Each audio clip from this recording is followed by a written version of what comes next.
In this video, I'm going to go through one of the first properties we must follow when dealing with indices. This law allows us to multiply multiple expressions with the same base with relative ease. To start, let us go back to basics. So, we know that a here is our base number, while 3 is our power or our index number. We know that a cubed, or a to the power 3, can be expanded out to be written as a multiplied by a multiplied by a. Similarly, a squared, or a to the power 2, can be expanded out as a multiplied by a. What we want to know is, what is a cubed multiplied by a squared? So, as we know, as we did in the last slide, a cubed can be expanded out to be a multiplied by a multiplied by a. That a squared, or a to the power 2, can be expanded out to be a multiplied by a. We now have a 1, 2, 3, 4, 5. 5 times. A is multiplied by itself 5 times. So this can now in turn be written as a to the power of 5. So now we know that a cubed multiplied by a squared is equal to a to the power of 5.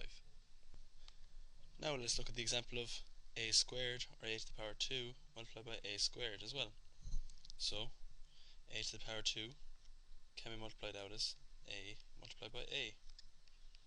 And similarly, this can be down as a multiplied by a. So now we have a 1, 2, 3, 4, 4 times. So this can be written as a to the power of 4. Look at one more example. If we have a multiplied by a squared, a on its own is always to the power of 1. So a multiplied by a squared. So a on its own remains the same, multiplied by a multiplied by a. So we've got a once, twice, 3 times. A is multiplied by itself 3 times, so it's a cubed, or a to the power 3. As we can see from our table up here, when we add the index number in the first expression plus the index number in the second expression, we get the third expression. So looking at the second example here, 2 plus 2 will give us 4. So our answer will be a to the power of 4.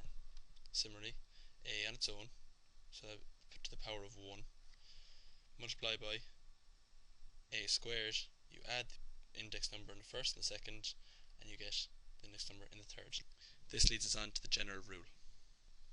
The general rule can be shown as a to the power of m multiplied by a to the power of n will be equal to a to the m plus n. Okay, so if we look at an example of that, if we had 3 squared multiplied by 3 to the power of 4, what would this be? So it would be equal to 3 to the power of the index number in the first expression, which is 2, plus the index number in the second expression, 4. So our answer would be 3 to the power of 6.